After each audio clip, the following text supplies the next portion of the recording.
After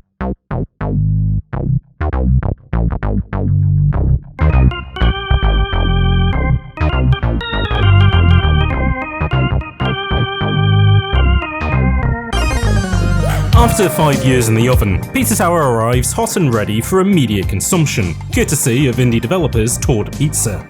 The game is a recipe that starts with inspirations from Nintendo's platformers, in particular the fluid movement and harrowing escape sequences of Wario Land 4. This is then sauced up with 90s cartoon attitude, and liberally topped in stylistic flourishes all of its own. It's no wonder that Pizza Tower has become an independent platforming sensation that has the gaming landscape salivating. Honestly, it looks and plays quite unlike anything else out there, and is likely to be an innovator that sets off countless imitators. It's been a while since I've eaten at Pizza Tower, and I'd like to chew on what has changed between the demo I played then and this final release. I know I love it, as do many who champion the genre of Wario likes. But what's important is whether Pizza Tower will satisfy even the pickiest eaters.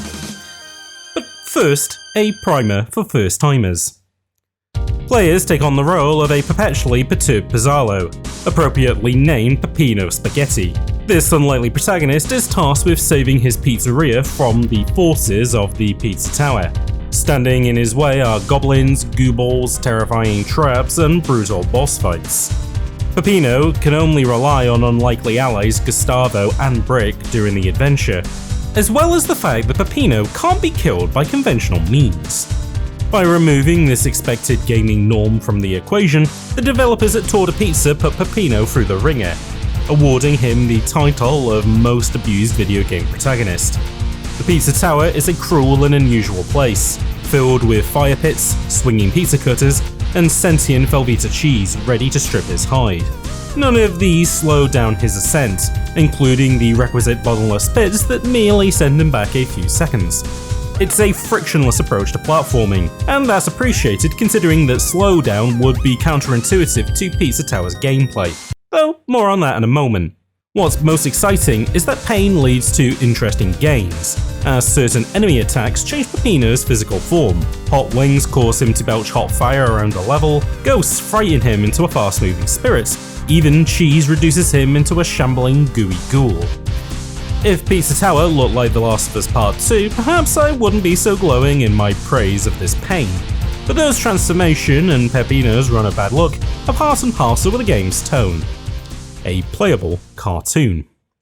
Pizza Tower quickly establishes its identity in the first few levels, and then continues to grow its cast and gimmicks throughout.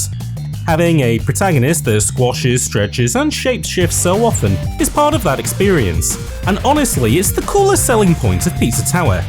The developers put a lot of time and attention into animations, not just for Peppino but the entire world, and the payoff is immediately appreciable.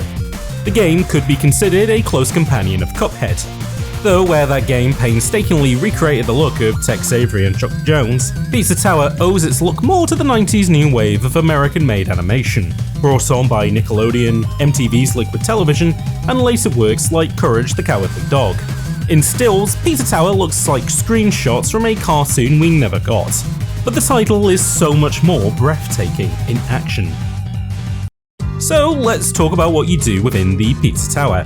If you've been to my channel before, then this section can be glossed over to get to the main course, but let me set the table for newcomers. Peppino is asked to take out a support pillar in every level of the Pizza Tower, a gurning stone-faced figure called Pillar John. To get there, he must pass over obstacles and through enemies. Despite his nervous demeanour, Peppino has one of the more expressive movement kits in the genre. Not only does he have horizontal offensive moves like Wario, complementing hops and skips, but he can even bust a parry to reflect attacks. Tying everything together is an accelerator modifier, causing this portly pizza guy to break out into a manic sprint that blows through enemies and obstacles alike. Everything in Peppino's move kit is designed around keeping momentum. A Pizza Tower at their best never needs to come to a stop, with even sheer walls able to be chained into fluid movement across levels. It's comparable to Sonic the Hedgehog, and yet not even Sega's prickly mascot quite nailed this sense of speed, and certainly not this fluid of a control scheme.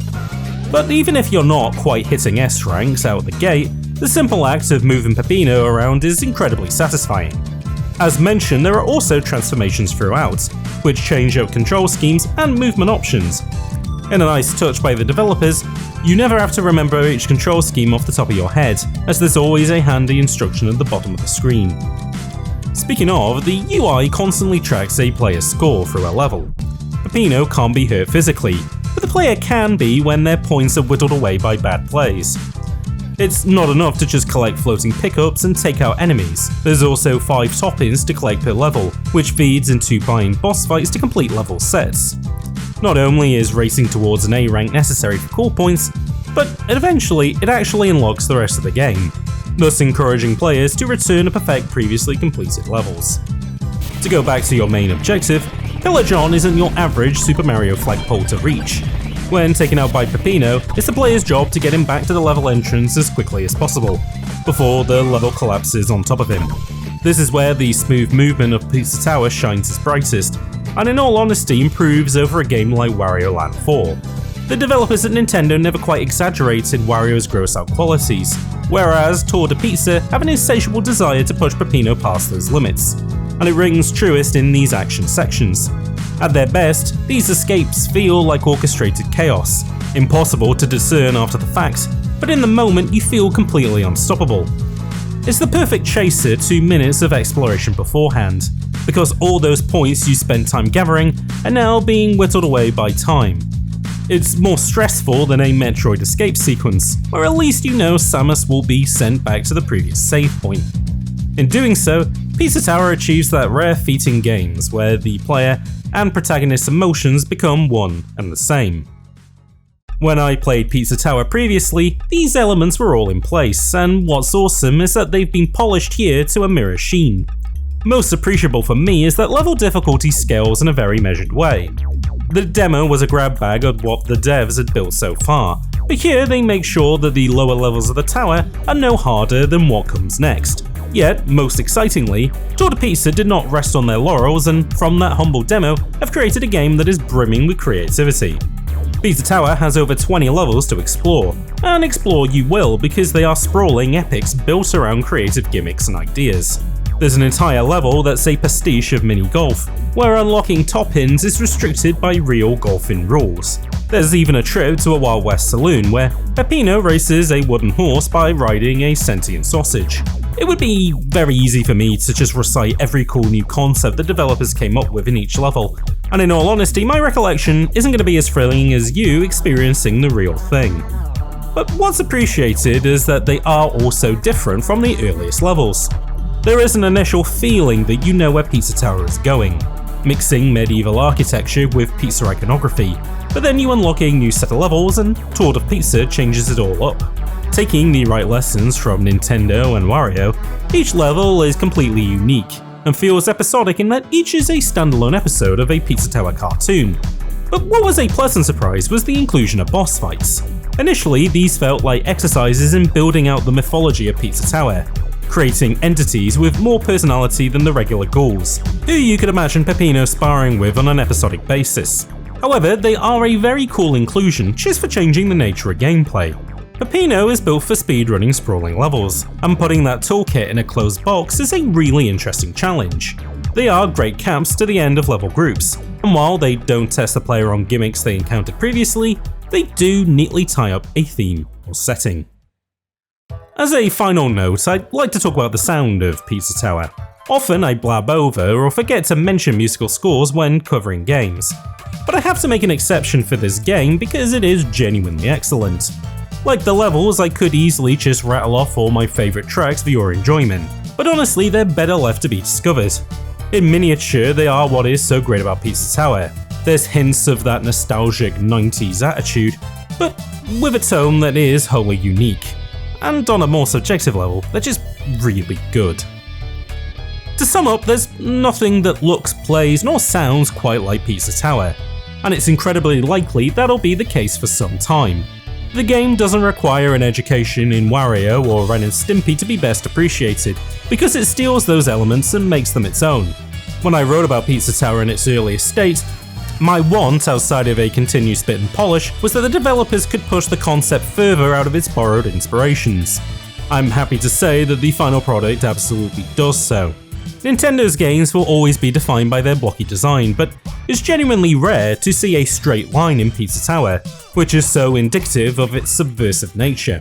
The game is a glowing example of the opportunities modern development has opened up.